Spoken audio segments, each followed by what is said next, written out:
Next, to MTV, the first ever 24-hour cable network dedicated solely to music videos. Now, it was launched in the 80s. It's brought hit songs to the living rooms of audiences right across the globe, revolutionizing music entertainment.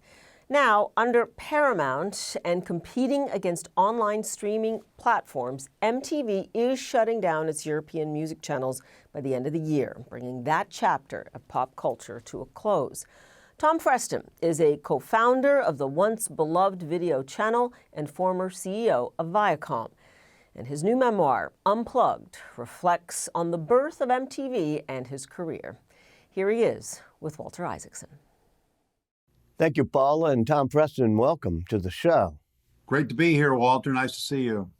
You know, I'm going to cut right to the chase. There's just an amazing scene in this book, Unplugged, and I think you know which one it is. It's in a sauna, and it sort of sets the whole tone for the book. Tell me about that scene. Well, I had gone to STAD at the invitation of David Bowie. We were recruiting rock stars, basically, to be in our I Want My MTV campaign. This was early on in our existence, probably 1983. And we were doing this campaign to try and get our fans to demand their MTV so cable operators would carry us. So we had recruited Mick Jagger and Pete Townsend, and my assignment was to get David Bowie.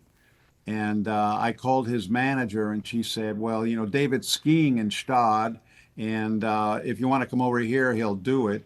So got on a plane with a 35 millimeter crew. We flew to Zurich, took a train to Stade, long haul. We went out on the slopes, and David was there looking great. He was in his Let's Dance phase. He had sort of figured out what he wanted to do. He was going to ski down this hill and then do a swoosh and say, I want my MTV. I want my MTV. So we did a few runs, and then it really went smoothly. He's quite good at that. We would then take it back and, you know, post-produce it, so put the logo there and so forth. But at the end, he said, well, why don't you come take a sauna with me at the Palace Hotel, which was the Grand Dame in Stade.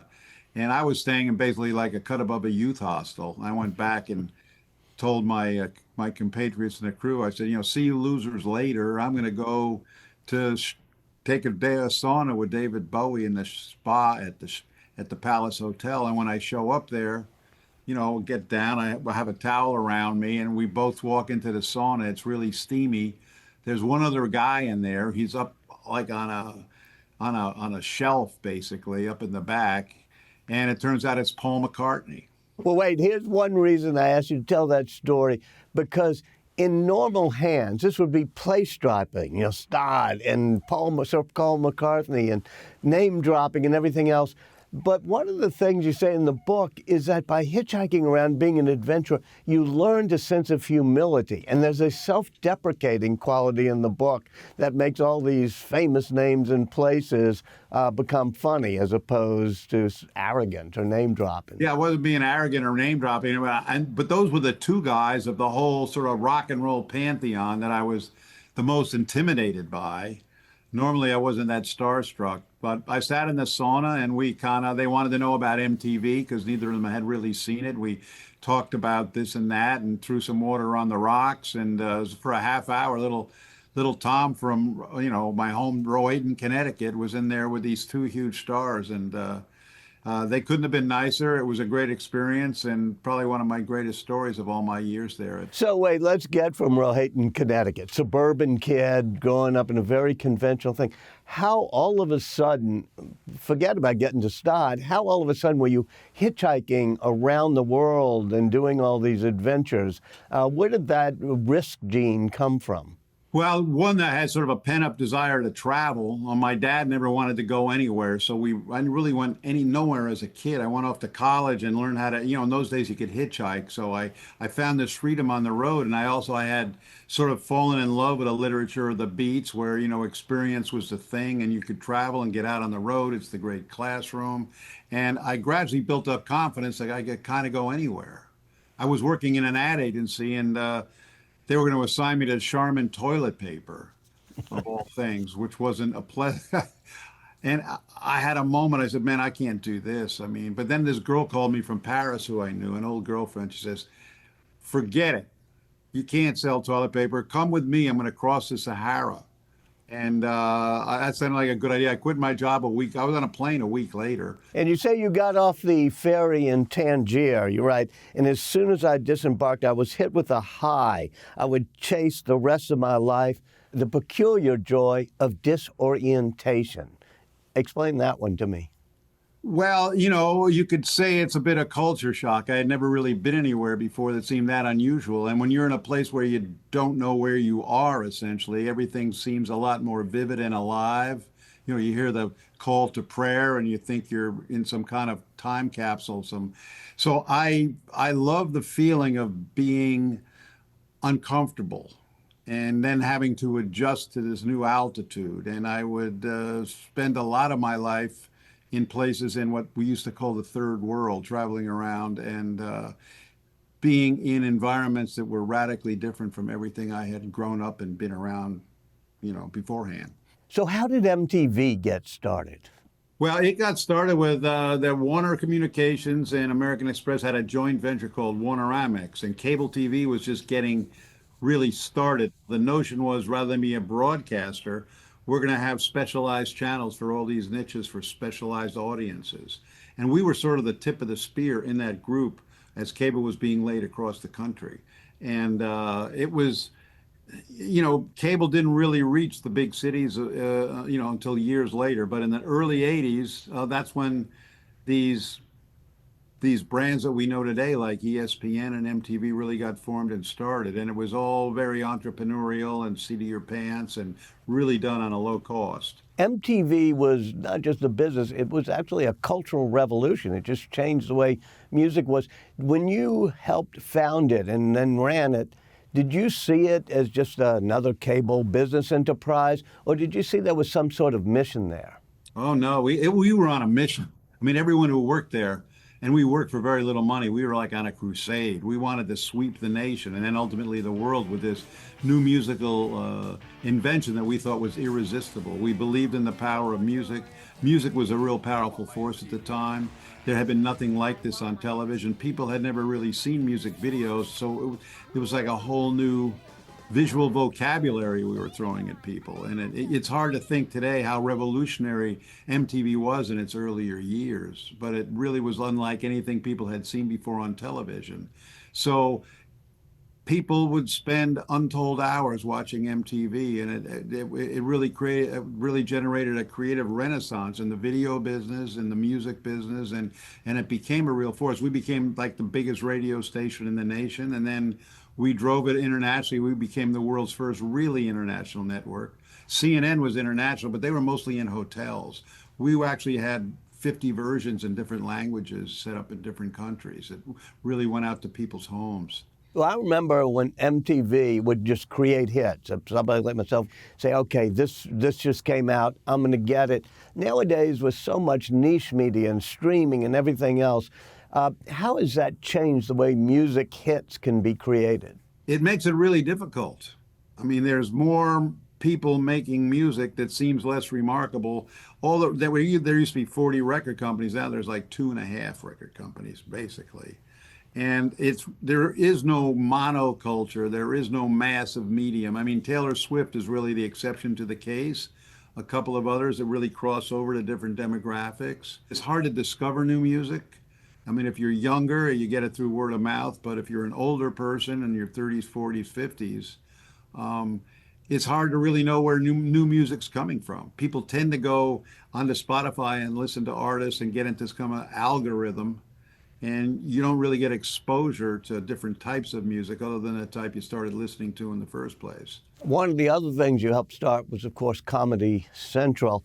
And that launched the careers of so many people like Jon Stewart, Stephen Colbert, I think John Oliver, Jimmy Kimmel, perhaps Bill Maher too.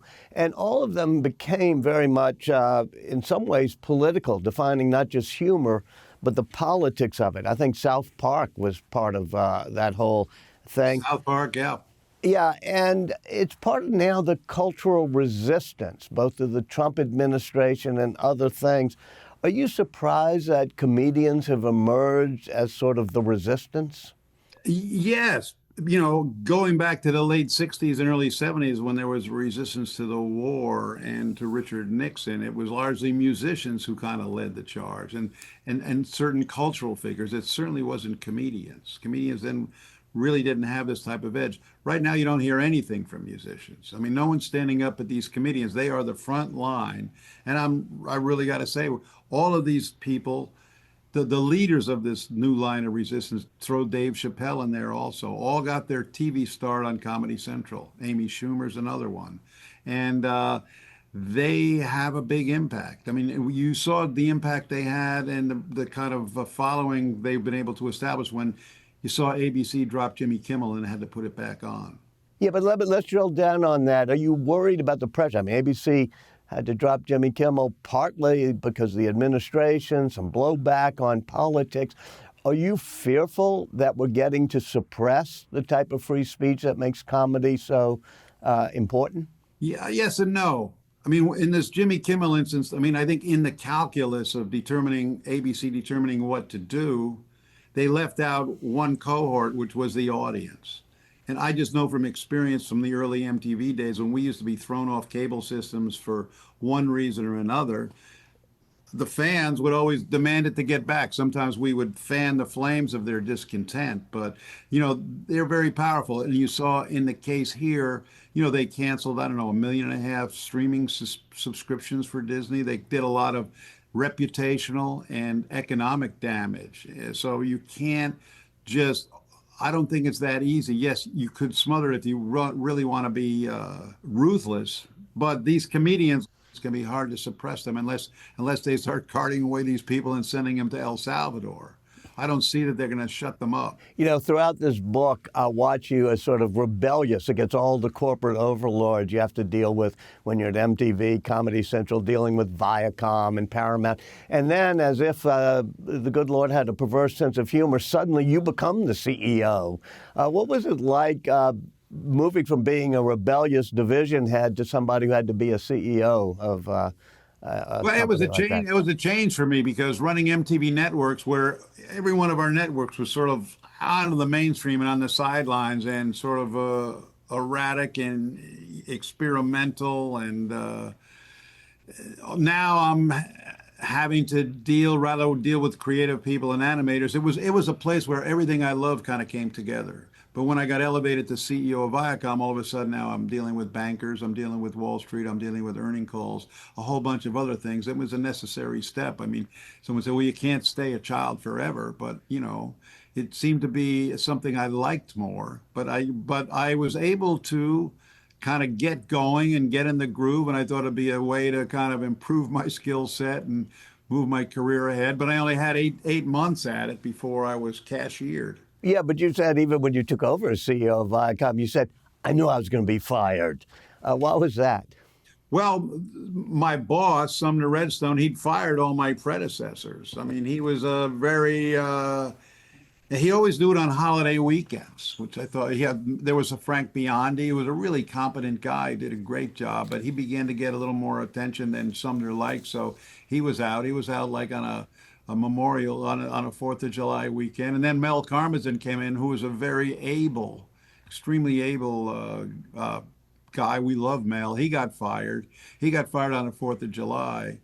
I got fired on Labor Day. So I used to think if you made it through Labor Day, you probably had a whole other year without having to worry about being dusted. Well, in some ways, Sumner Redstone is almost a humorous villain in this book. Tell me more about your relationship with Sumner Redstone. Well, he's an interesting guy. I mean, he came in at like the age 65 to take over Viacom in a very big battle of the 80s to kind of dispose of the current management and begin to build a Hollywood empire, which he did do.